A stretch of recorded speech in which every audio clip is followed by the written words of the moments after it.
In today's video, I'm talking about 3 things that you can implement today that's going to make you more effective if you're cold calling prospective customers trying to get more business. Cold calling is just one of many ways to make more money, but in all reality, you're going to need at least 7 different ways of customer acquisition if you're going to remain profitable and keep your calendar booked all year just like we do.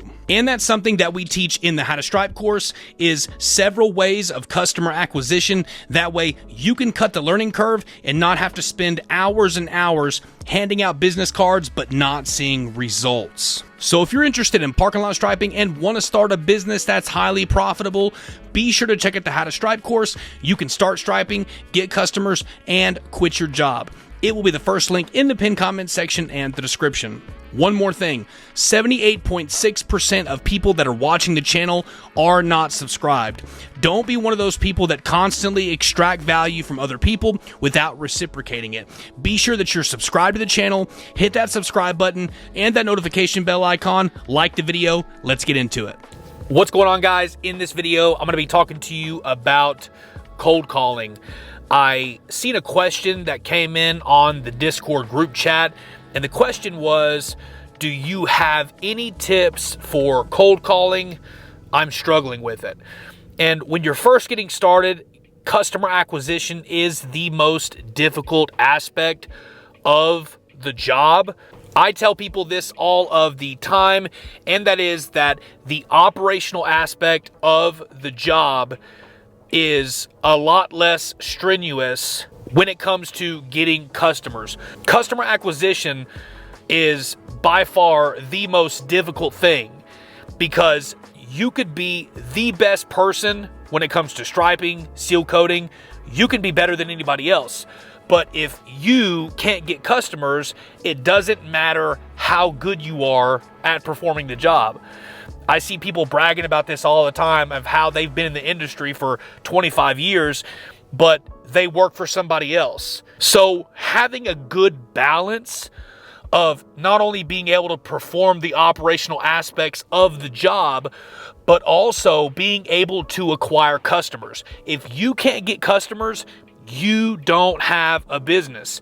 You have to have customers to have a business because your customers are what keep you in business.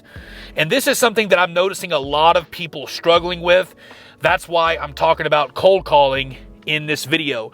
If you're going to understand the process of cold calling, there is an essential component that you have to understand. First of all, it's all about positioning. It's how you position yourself in the prospective customer's mind that you call. Okay?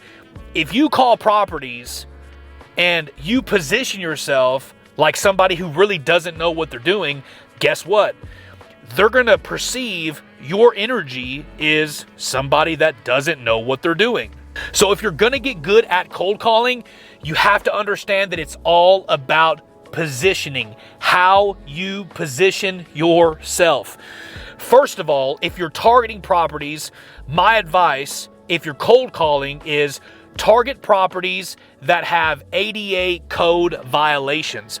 The reason being, if you call up a property and you're talking to the manager or an employee, whatever the case may be, if you're talking to them and you say, hey, your lines are faded, I just want to know if there's any way you'd like us to send you a free quote.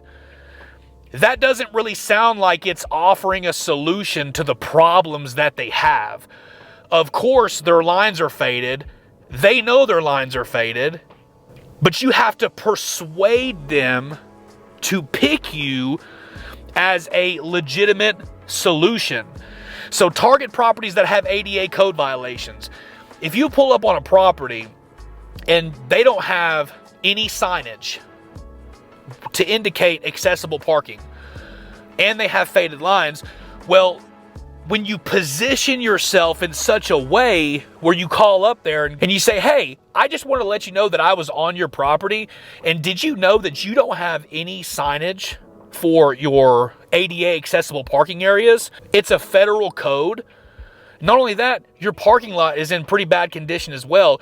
We definitely don't want someone with the right knowledge, with the wrong motive, to find out that your property is out of compliance. Would you like me to come by and talk to you more about it and maybe give you a quote on fixing it and offering you a solution? You see how different that sounds than just, hey, your lines are faded. Is there any way that I could paint your parking lot? You see what I'm saying? It's all about positioning, guys, how you position yourself in the perspective mind of the customer you're trying to acquire. Number 2, target properties that have fire lane code violations. Because the state that I live in is very, very heavy on ADA code violations and also fire lane code violations. You need to know how wide the width of the fire lane needs to be. If your code is 6 feet wide and the property that you're looking at, their fire lane is 4 feet wide, well, guess what? They're out of compliance. Where I'm at, the state that I'm at, in the municipality that I live in, stenciling has to be every 30 foot. You have to have fire lane, no parking. So many times I go on properties. Last year, we landed a job, $5,000, because we were able to identify a fire lane code violation. Because the property had fire lane, but it didn't have any stenciling. I sent the estimate, attached the violation and the code specification requirements to my estimate, sent it there, and then guess what? Within a couple minutes, they approved it and said, we need to get this taken care of immediately. Then you transition from just a guy who's desperate to get money to a person who is offering legitimate solutions to their customers, okay? A person that offers legitimate solutions will win every single time because they are providing legitimate value to the marketplace. When you provide legitimate value to the marketplace, you are exceeding expectations of just somebody who's, hey, can I paint your parking lot today? Your lines are faded. Do you know who I could talk to? And you're able to call them and go, hey, you've got a violation here. Why don't you let me take care of this for you? You see how you position yourself in such a different way to where it offers a legitimate solution? And there's a difference between a contractor that's trying to offer solutions and then someone who's just trying to make a quick buck because they want to make some extra money. You guys got to be the contractor that offers solutions, not just looking for a paycheck. Obviously, we're going to get paid, but we are compensated relative to the amount of solutions we offer to the marketplace. You have to offer solutions to the marketplace in order to be compensated properly. Does that make sense? Number 3, look for safety concerns that could cause liabilities.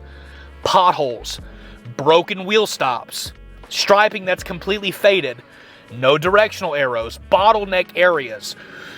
What you want to do is help the customer minimize safety concerns. When you're calling, you could say, hey, I noticed that there was some bottleneck areas on your property. You probably could use some directional arrows to help alleviate the flow of traffic to prevent bottleneck areas when people are coming around your building. I just want to know if there's any way you'd like me to stop by and I could talk to you more about it to offer you a solution. Boom! Just like that. You're offering a solution. Safety concerns that can cause liabilities will be more expensive for them in the long run if somebody gets hurt. Somebody trips over a broken wheel stop, guess what? They could get hurt. There's some blind spot on the curbing. The curbing is not striped to indicate a blind spot area. Well, guess what? We want to offer them a solution that's going to prevent them from getting any liabilities that could happen. And what we're doing, y'all, is persuading them to choose our solution to solve their problem. You have to solve problems, okay? If you're going to be really effective at cold calling, you have to be a problem solver, okay? Not only cold calling, but if you guys are going to be very effective at doing this, you have to have several ways of customer acquisition. You have to be able to drive organic traffic to your business every month by having a highly optimized GMB profile. And if you have organic leads that are coming into your business every single month like clockwork, then honestly, you won't have a lot of time to cold call because you're staying so busy. We stay so busy because of organic traffic.